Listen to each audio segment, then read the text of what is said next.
So, the Natsurima, kind of a weird group from the first time that I watched it, or not watched it, read the story. This was not my first time reading the story. I actually read the story back in, I think it was in ninth grade of high school for a sociology class. And initially, it was weird. I thought these people were strange. They were, primal is kind of the word that came to my mind, kept coming over and over into my mind, until eventually I realized that, it's American spelled backwards, and I felt kind of disgusted with myself that I had let these prejudices come to mind even before I knew that, like, who these people really were, even before seeing them. And then to find out that it was actually a group that I identify with was, you know, just crazy. I think it was maybe, in hindsight, a little too early for a 14-year-old to be considering the prejudices they have, but I definitely am thankful for the experience because it helps me to realize where I can come to now, and that's an understanding of other cultures and an understanding of where people have their beliefs. I mean, heck, I actually had prejudice basically against myself. Like, what's the sense in that? So what's the sense in having a prejudice against other people for just practices that they have, especially for people who believe it's doing them good?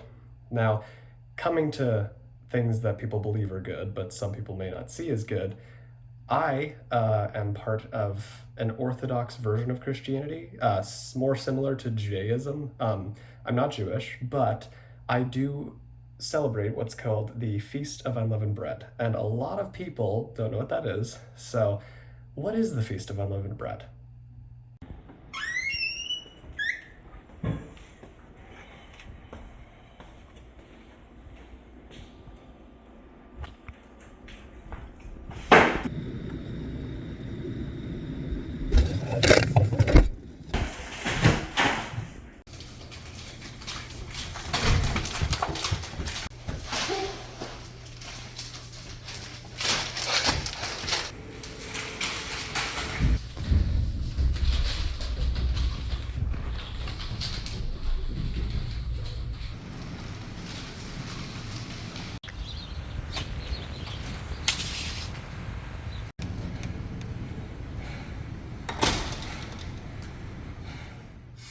Yeah, so that, let me explain. So basically, the Feast of Unleavened Bread is a time in the year when mainly Jewish people, but some Orthodox Christians, such as myself, will take whatever leavening agent it is that we have in our house.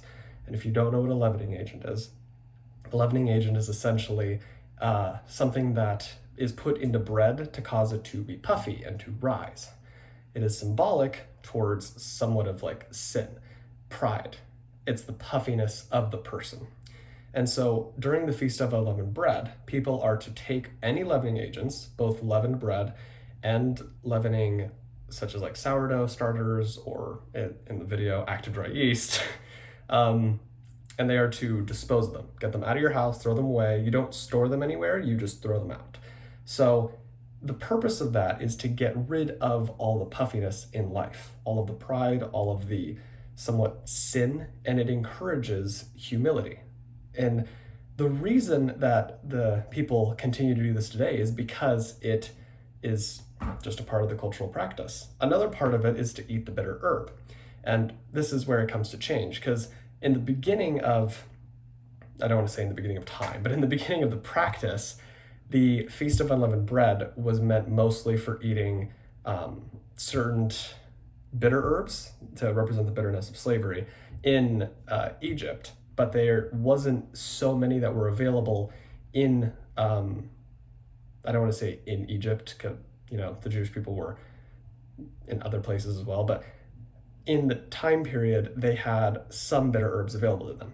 Eventually, when you come to the Columbian Exchange, more other I don't want to say tastier, but just, different herbs came into play. And so throughout time, the way that this has changed is as cultures have clashed, more foods, I guess you could say, more options somewhat have been more available to people. So when I started out, my family, we will eat tortillas as the flatbread without leavening agents.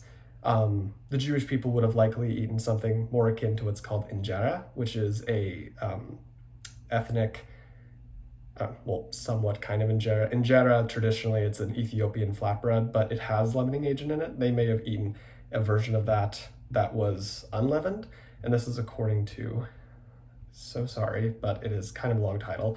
What is the meaning of the bitter herbs in the Bible? And what is the meaning of Exodus 12:8 by the Got Questions group?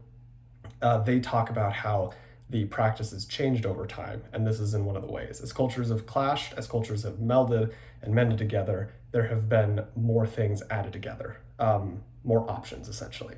Now, back to the whole purpose of this, is it good or bad for the community? I mean, it seems pretty wasteful. From the outside perspective, it is a wasteful practice. You are throwing good food away, even if it's perfectly good. It's not like you have old leavening and you throw it away. Perfectly good leavening agents, you throw them away and you don't eat them for a week, and you can't bring any new ones into your house. You can't take in the old ones either after the feast is over. So what's the point? The point is to get rid of that, like I said before, to get rid of that puffiness in the life and to practice humility. And it has been, if it's not already self-evident, according to Lisa Witterberg from her article, Benefits of Humility, 8 Ways Being Humble Improves Your Life, humbleness can not only improve anxiety, can improve sleep, can improve moral character, but all of those things help benefit the community, because better people in the community as individuals affects the whole community together better, to be better.